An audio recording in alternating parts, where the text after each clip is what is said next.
os direitos políticos, para a minha geração, tem um marco. Eu converso muito com o compadre Diógenes sobre isso, porque nós temos uma visão diferente de certos aspectos da política. Né? Eu prezo demais essa democracia que nós temos. Ninguém mais do que eu conhece as limitações dessa democracia que nós temos. É uma democracia extremamente limitada ainda. Na prática, né, no seu exercício, como falei anteriormente, existem filtros e peneiras que vão limitando os direitos dos cidadãos.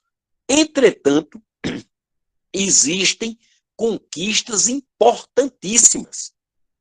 A minha geração, quando eu passei, quando eu estava na idade que a maioria, acho que dos ouvintes, eu não consegui visualizar muitos rostos, porque aqui, com o meu semi-analfabetismo digital, eu aqui apaguei, consegui apagar a imagem de vocês.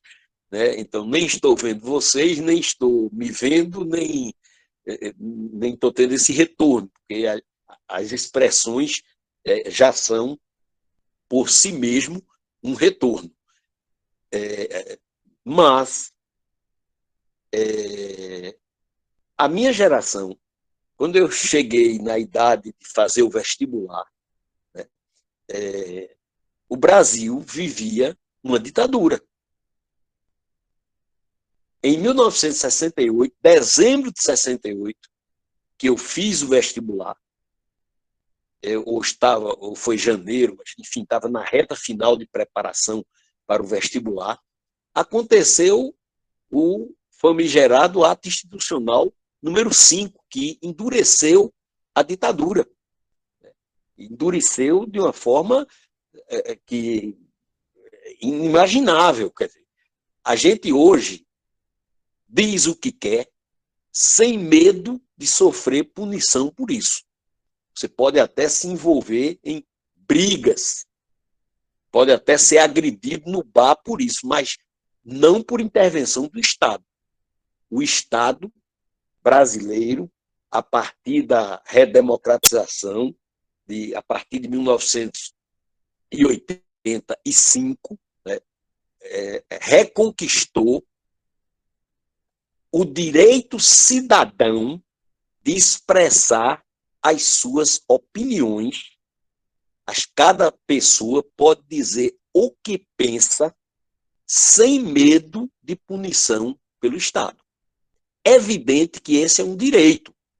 No exercício dele, a gente encontra sempre gente querendo tumultuar isso, querendo, de vez em quando, aparece aí um juiz, um magistrado, um delegado, uma autoridade qualquer, lá na ponta da sociedade, que quer proibir o direito de opinião. Existem violações ao direito. Entretanto, o direito está conquistado. O que ele tem que ser é preservado. Minha visão da sociedade democrática, essa que nós temos, imperfeita, é que ela é uma conquista. Nós temos que avançar nas conquistas e não recuar e não menosprezar isso que está aí. Embora todo dia, o dia todo, tenha gente trabalhando para menosprezar, para até ameaçando conspirar, né, contra esses direitos conquistados. Vou dar um exemplo sem nenhum problema, até porque ele assume isso. Né? O presidente Jair Bolsonaro não é depois que é presidente, desde antes de ser eleito presidente, ele já defendia a tortura, defendia a ditadura, defendia a intervenção militar na política, isso ele já defendia. Né? Isso ele não passou a defender depois que foi eleito presidente, não. Ele foi eleito presidente já defendendo isso. No voto do impeachment de Dilma, ele fez uma homenagem à Brilhante Ustra, que é um dos símbolos da tortura, é um dos maiores torturadores identificados do período da ditadura.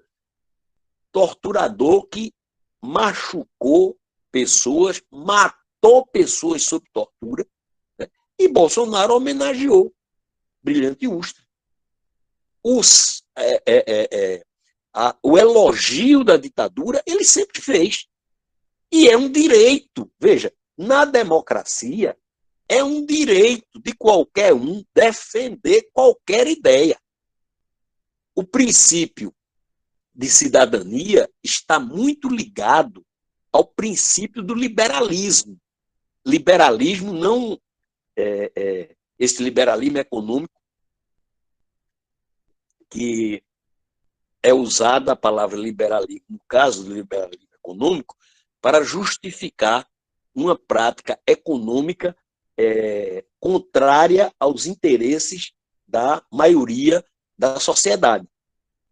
Então, não é a esse liberalismo que eu me refiro. Eu me refiro ao liberalismo que é o direito de cada pessoa expressar as suas ideias, que está resumido numa frase que é atribuída a Voltaire, pensador francês, lá do século 1600, século XVII, né?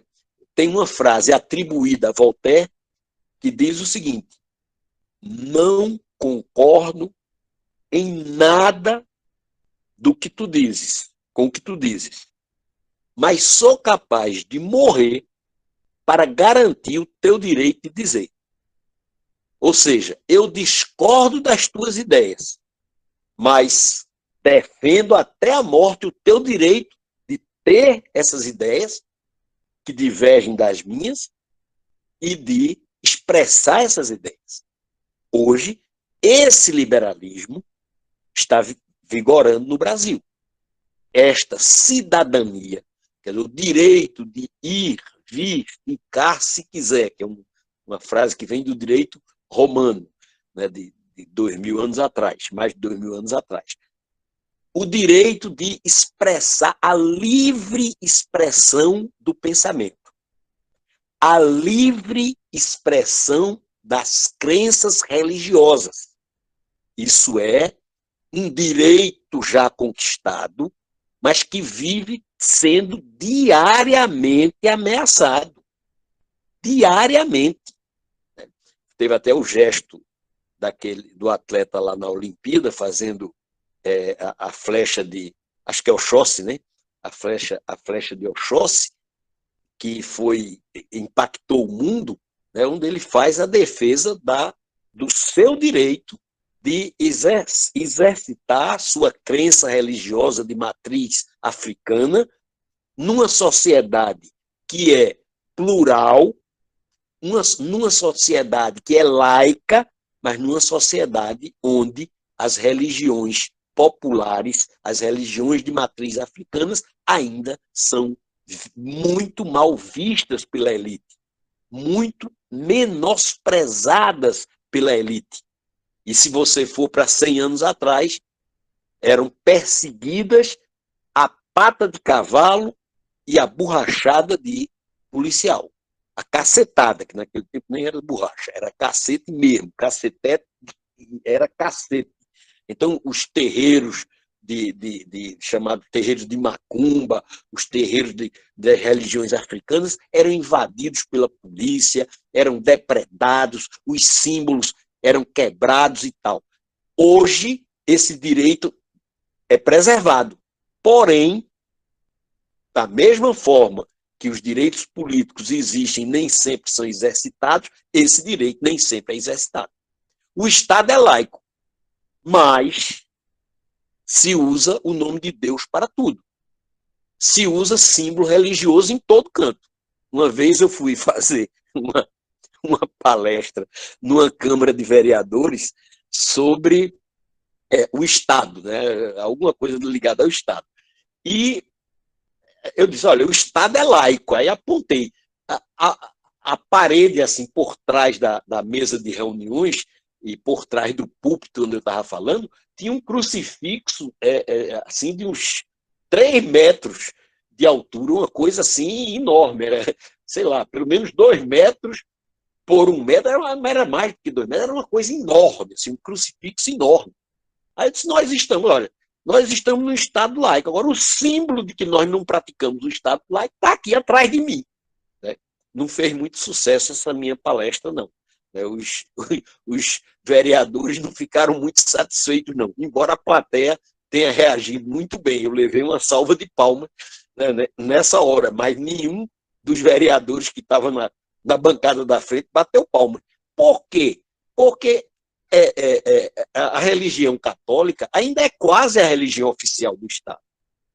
E é preciso que as pessoas saibam que o laicismo, quer dizer, que o Estado laico, ele é uma conquista da República. Porque no Império, o cristianismo, o catolicismo, era a religião oficial do Estado. Então, não é... O que eu quero, na verdade, direcionar o pensamento é que a cidadania, esses direitos de cidadania que a gente tem, nem sempre exercita, nem sempre são cumpridos, mas já estão conquistados. Eles têm que ser preservados e não ameaçados. E exercidos. A luta agora não é mais pela conquista dos direitos. A luta agora é pelo garantia do exercício dos direitos. Garantia de que, independente da orientação sexual, independente da cor da pele, independente da condição social, as pessoas tenham os seus direitos respeitados. Essa democracia deficiente, porém muito importante, que nós temos, que é a junção da democracia, do direito do voto, com o liberalismo, o direito de expressar o pensamento sem sofrer perseguição, esse conjunto, veja, é uma conquista principalmente dos menos favorecidos. Não pode, não deve ser ameaçado. Nós vivemos, é preciso que seja dito claramente, nós vivemos numa sociedade de classes. Toda sociedade de classes tem luta de classes. Luta de classes não é apenas quando tem passeata na rua, quebra-quebra, ou conflito, não. A luta de classes ela existe na medida em que toda a estrutura, inclusive a estrutura ideológica da sociedade, a igreja, as igrejas em geral, a mídia em geral, fazem um esforço permanente para incutir na cabeça das pessoas os valores da ordem dominante. Então, por exemplo, uma pessoa morar numa palafita sem ter direito aos serviços públicos básicos, nem água encanada, nem luz, nem esgoto, não tem sequer um acesso decente a uma educação de qualidade ou a uma saúde, ao direito a uma saúde eficiente. Esse cidadão estar na sua palafita, né, ouvindo seu radinho ou vendo sua televisão, tranquilo, sai, vai para a rua, exerce seu trabalho de catar lixo, ou de lavar carro, ou de, enfim, de fazer biscates, etc. Volta para casa e no fim de semana vai para o culto ou para a igreja, reza e ainda dá sua contribuição para a igreja e volta para casa, isso é paz. Isso não é luta de classe. Ora, essa pessoa que eu descrevi agora, ela é oprimida e é tão oprimida que sequer imagina que possa se revoltar. No dia em que esse cidadão vai para a rua e diz: quero meus direitos, isso aí é desordem. Ordem é ele ficar morando na palafita, indo trabalhar, fazer o seu biscate, voltar para casa, ir para a igreja, voltar para casa e achar tudo muito bom. Torcer pelo seu time de futebol e achar tudo muito bom. Isso é ordem. Isso é considerado ordem. Está tudo em ordem, tudo em ordem. Se esse cidadão sai para a rua e diz: eu quero meus direitos, isso é desordem. Olha aí a desordem, aí bota a polícia para garantir a ordem. E a gente sabe o que acontece quando a polícia entra em ação. Por quê? Porque a polícia é um instrumento do Estado, e o Estado, mesmo o Estado democrático, mesmo o Estado liberal em que nós vivemos, ele é controlado pelas classes dominantes, que usam o seu poder, que usam os seus poderes, né, tanto econômicos, como sociais, como políticos, para tentar manter as coisas como as coisas estão. Compadre, eu falei demais. Vamos lá. Perguntas?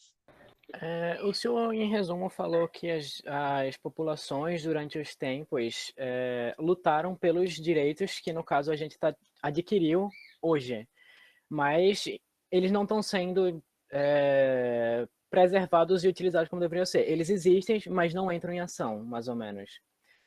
O Mais que ou o menos senhor isso. acha que faz esses direitos não entrarem em ação? Quais são os bloqueadores e como a gente poderia impedir esses bloqueadores? Veja, os bloqueadores são esses que eu mencionei. As classes, os grupos sociais dominantes, isso que foi usado, as elites, né? Essas elites dominantes. Quem são as elites dominantes? São aquelas que dominam os meios de produção, que dominam a riqueza da sociedade. 100 anos atrás era mais fácil ver isso, né? As fábricas e as terras estavam nas mãos dos latifundiários e dos industriais, os bancos nas mãos dos banqueiros. Então era fácil você mais ou menos identificar a figura do explorador, que era geralmente representada com uma cartola, né, um charuto e uma cara de arrogância.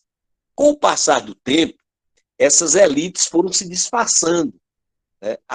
Hoje em dia, qualquer pessoa pode ser sócio de um banco, né? Compra ações, vai na bolsa, qualquer classe média acha que fica rico porque pode comprar ações de qualquer uma dessas grandes empresas que estão aí. Então, com o passar do tempo, à medida em que esses direitos foram avançando, as elites também foram encontrando formas de se disfarçar, de não serem identificadas com tanta facilidade. Se você olha um mapa geográfico, você meio que identifica isso. Por exemplo, no Recife, né, o Recife tem a Avenida Boa Viagem e tem o Mata Sete, um pertinho do outro. Ambos se complementam. Né? Não tem nenhum rico morando no Mata Sete. E não tem nenhum pobre morando na Avenida Boa Viagem. Em casa própria, pode ter trabalhando. Né? Os pobres trabalham na Avenida Boa Viagem. São porteiros, são jardineiros, são funcionários domésticos, enfim. Mas não moram lá. Então, quando você olha para certos indicadores, até da paisagem urbana, né, você percebe com clareza, né, onde estão os privilegiados, onde estão os desprivilegiados. Não tem nenhum rico morando naquelas palafitas ali do Capibaribe, do Beberibe, dos manguezais. Né? Muitos poucos moram nos morros, em habitações privilegiadas em certas áreas. Então, você vê que é uma distribuição geográfica social. E uma não existe sem a outra, porque as duas se complementam. Eu digo sempre, é muito fácil você chegar para um turista e mostrar a Avenida Boa Viagem, né? Mostrar a Casa Forte.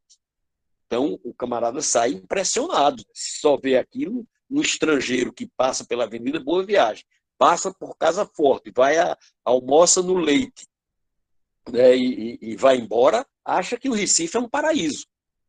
Se você passear pelo Mata Sete, pelo Vietnã, pelo Morro Alto de não sei o quê, vai embora achando que o Recife é só miséria. Não é. Existem as duas coisas. E uma sustenta a outra. Então, esta da Avenida Boa Viagem, da Reserva do Paiva, enfim, essas pessoas que moram nessas áreas privilegiadas são as mesmas que dominam a economia e são as mesmas que dominam a política. Isso eu falei do Recife, poderia falar do Brasil, né? E poderia falar do mundo. É importante a gente saber, às vezes as pessoas dizem, mas os Estados Unidos, aquilo é um paraíso. Primeiro, se você olhar com muito cuidado, não é. Né? Existem milhões de norte-americanos abaixo da linha da pobreza. Segundo, aquilo é a vitrine do sistema. Aquilo ali só existe porque tem a África. Só é possível a Alemanha, ou Paris, só é possível porque tem a periferia de Paris e tem a África, que a França explorou durante muito tempo como colônia e ainda hoje explora através das ligações econômicas. Então, não tem quem é que manda no país? Quem é que impõe barreiras às classes e os grupos sociais dominantes? Os banqueiros, os grandes nomes do agronegócio, chamado agronegócio, latifundiário, virou agronegocista. Né? Então, latifúndio é uma coisa ruim, mas agronegócio é uma coisa boa. Então, isso é um trabalho ideológico permanente que é feito para que as pessoas assimilem o sistema. Essa sua pergunta objetiva, o que é que impede? O que impede são as barreiras impostas pelas classes e pelos grupos sociais dominantes e seus aliados. O que é que pode ser feito? Continuar a luta, primeiro, para garantir os direitos já conquistados. Segundo, para avançar na conquista desses direitos. E isso, de certo modo, se não na velocidade que seria desejável, mas isso é feito. Os grupos LGBTI, não sei o quê, por exemplo, lutam pelo respeito à igualdade, pelo direito à igualdade do gênero, seja ele qual for. Isso é um avanço. Mas a cada avanço, se prepare que tem uma rebordosa. Em algum lugar, as elites estão preparando um contra-ataque.